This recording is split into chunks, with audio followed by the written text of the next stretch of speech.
당신은 하나님께 기도하고 있지만 아무런 대답도 듣지 못하고 계신가요?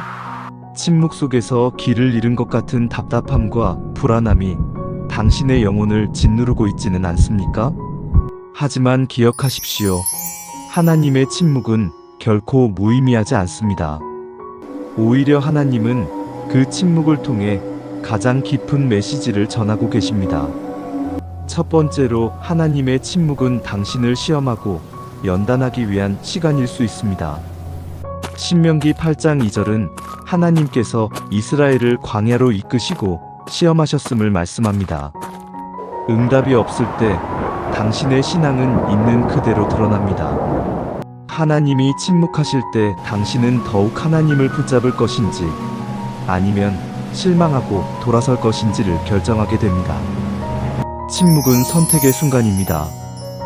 두 번째로, 침묵은 당신을 더 깊은 회개의 자리로 부르시는 사인일 수 있습니다. 시편 66편 18절은 내가 마음에 죄악을 품으면 주께서 듣지 아니하시리라고 선언합니다. 아직 버리지 못한 죄, 외면했던 상처, 깊이 뿌리내린 교만이 있다면 하나님은 침묵으로 당신의 내면을 비추십니다. 겉으로는 경건해 보일지라도 마음 깊은 곳에서 진정한 회개가 이루어지지 않는다면 하나님의 침묵은 계속될 수 있습니다. 세 번째로, 하나님의 침묵은 새로운 방향으로 인도하시려는 신호일 수 있습니다. 사도행전 16장 6절에서 바울은 성령께서 아시아로 가는 길을 막으신 일을 경험합니다. 우리 계획이 아무리 완벽해 보여도 하나님의 계획은 더 크고 완전합니다. 닫힌 문, 막힌 길, 답답한 침묵은 오히려 하나님께서 당신을 더 높고 깊은 사명의 길로 이끄시는 준비일 수 있습니다. 당신이 바라보는 목표가 하나님의 최선이 아닐 수 있습니다. 네 번째로, 하나님의 침묵은 믿음의 순도를 높이기 위한 과정입니다. 히브리서 11장 1절은 믿음을 보이지 않는 것들의 증거라고 말합니다. 하나님의 부재처럼 느껴지는 이 시간은 오히려 당신의 신앙을 가장 순결하게 정면하는 용광로입니다. 보이는 것에 의지하지 않고 감정에 휘둘리지 않고 오직 하나님의 약속만을 붙잡는 믿음을 훈련하는 시간입니다. 다섯 번째로, 하나님의 침묵은 준비의 시간입니다.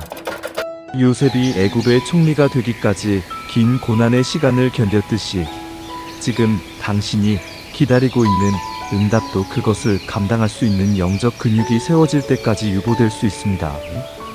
하나님께서는 당신을 망치지 않기 위해 기다리십니다. 축복은 준비된 그릇에만 온전하게 담길 수 있습니다. 그리고 여섯 번째로, 하나님의 침묵은 때로 우리의 신앙 여정을 새롭게 디자인하시는 하나님의 깊은 은혜일 수 있습니다.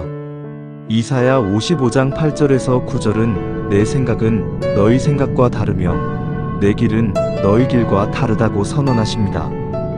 당신의 계획이 무너지는 것 같을 때 사실 하나님은 당신을 실패시키는 것이 아니라 더 높은 뜻과 더 큰 승리로 이끌기 위해 계획을 다시 쓰고 계십니다. 침묵은 당신이 모르는 영역에서 하나님이 일하고 계심을 의미합니다. 하나님은 침묵 가운데서도 여전히 역사를 움직이고 계십니다. 지금 당장 응답이 들리지 않는다고 절망하지 마십시오. 하나님께서는 당신을 버리신 것이 아닙니다. 오히려 더 깊은 신뢰, 더 순결한 믿음, 더 큰 사명을 준비시키기 위해 이 시간을 허락하셨습니다. 문제는 하나님이 움직이지 않으시는 것이 아니라 우리가 하나님의 움직임을 볼 준비가 되어 있느냐는 것입니다. 침묵은 하나님의 거절이 아니라 더 큰 영광을 위한 숨고르기입니다. 그러니 오늘 이 시간 조급함을 내려놓고 하나님의 침묵을 신뢰하십시오. 침묵은 하나님이 당신을 포기한 증거가 아니라 사랑의 가장 깊은 언어입니다. 당신이 보지 못하는 곳에서 하나님은 여전히 말씀하시고 여전히 일하고 계십니다. 그러므로 오늘 이 침묵 속에서도 여전히 믿으십시오. 그리고 여전히 걸으십시오. 하나님은 침묵 가운데서도 당신을 결코 잊지 않으셨습니다.